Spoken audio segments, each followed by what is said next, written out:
They used to think that the gut was just for digestion. And obviously it is for digestion, we all know that. But now they realize that there's this connection with the brain to the gut. And they call it the gut-brain axis. And they realize that they're communicating back and forth to each other.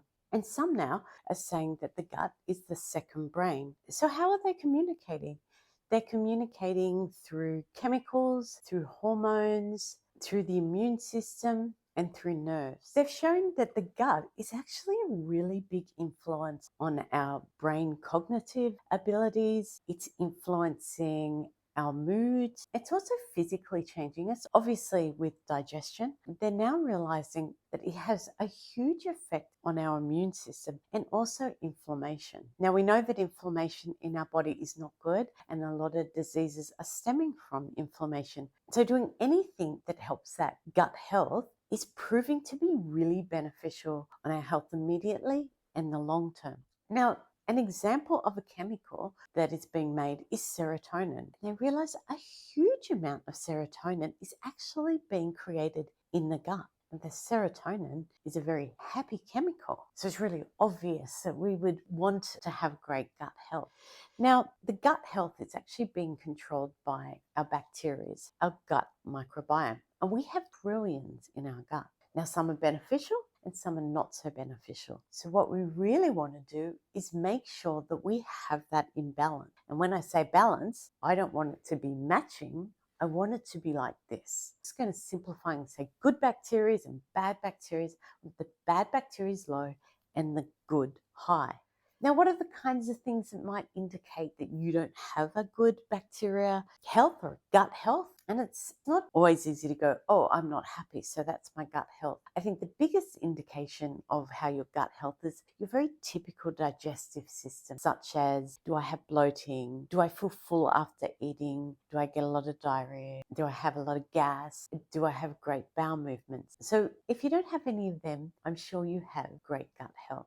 So remember, your gut health is helping us in so many ways and more than they ever thought. So how do we feed these bacteria? And they're our best friends in our body. There's so many of them. So there's two types of foods that they like. And the first one is fiber. And I want you to see this fiber. It's like the fertilizer. Okay, and so fiber doesn't come in animal products. Just plain, no, it doesn't come in animal products. Pure protein product, okay? So things like fruit and vegetables, your grains, your seeds, your nuts. So let's go through some of the things that they absolutely love. In your fruits, they love berries. Berries, especially raspberries, have a huge amount of fiber. And I love berries because they're such rich in colors. So they have other amazing things in them. They have all these antioxidants, but any fruit's going to be great. Bananas, apples, just go for it, okay? Vegetables, they love all vegetables. Think of all the colors. They really thrive also on the leeks and the onions and the garlics and the ginger, all of those. Throw them in, all those bulbous ones. Now they love pulses as well. So we in our family, we eat a lot of pulses, like your lentils, your chickpeas, your beans. So whenever I do a bolognese, I throw in lentils as well. And what I love about the pulses is they're really high protein. My daughter loves tacos. So when I make the taco meat, I put kidney bean. And again, it's high protein, high fiber. So the pulses are fantastic. So then we've got nuts. I daily would at least have 2 handfuls of mixed nuts. They're natural, they're not roasted. It's my favorite are walnuts because of the omega-3. And the nuts are fantastic anyway because they're full of really beneficial fats. And then you have seeds.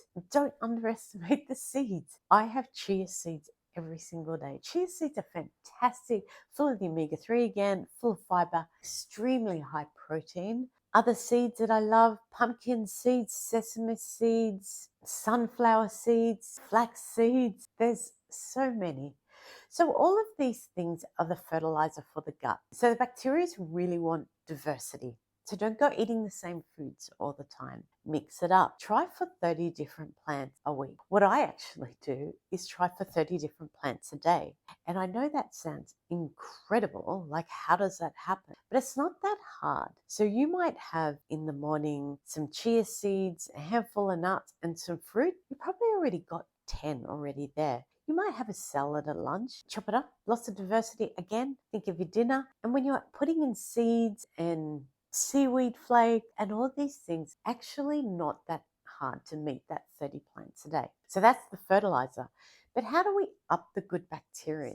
And it's through fermented food. So I'm going to show you some of the things that are in my fridge all the time that we regularly eat. So Greek yogurt. I mean, all yogurt has got good bacteria, but I love Greek yogurt because, and especially this one even more, it's a high protein. I really aim for high protein in my life, but yogurt is perfect. Obviously, try and not have a sugared one. I'll show you one that I really like that is kind of sweet. So here's a yogurt here. I love these types. So I have a 17-year-old and she doesn't really go for the plain Greek yogurt, but she really likes this. And it has quite a sweet taste, but it's not sugar. And when you look at the sugars on it, it's very low. This is wonderful. I have soy protein powder. It's natural, no artificial sweeteners.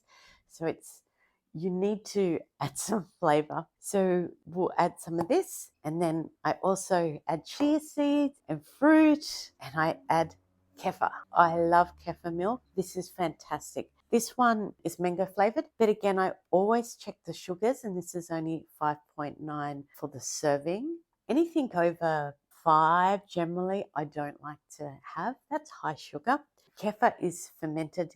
It's wonderful. So we have little Yakults. I've got this as the light one. I'll throw a couple of those through a week. So does my daughter. This is store-bought. This is my husband buying this one. I used to make my own. This is kombucha. Kombucha is fantastic. It's a fermented drink. I mean, it's organic and it's low sugar, so he's actually done quite well. He knows now that I've educated him enough that I really like if there's organic, get organic. And then sauerkraut. So I always have these sort of with salads. I'm going to try this one. I've not had this one today. This is organic. Again, I love organic because it doesn't have chemicals. But this has got ginger and turmeric in it. Ginger is fantastic for your body. Turmeric is really good at reducing inflammation. So I couldn't find the miso soup in the fridge. I don't know where it's gone, but another one is miso soup. So these are good bacteria you're putting in your system.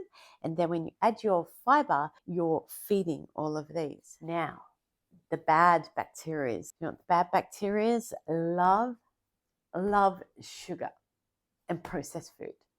Everything that you know is bad, they love, okay? So you want to reduce that and increase all this. So things that are bad for your bacteria, believe it or not, are things that we know are not good for our body. Things that are bad, stress really hurts our gut. You know, when you're really stressed and you're anxious and your gut doesn't feel great, it's your bacteria that are really struggling. Lack of sleep. They love exercise, believe it or not.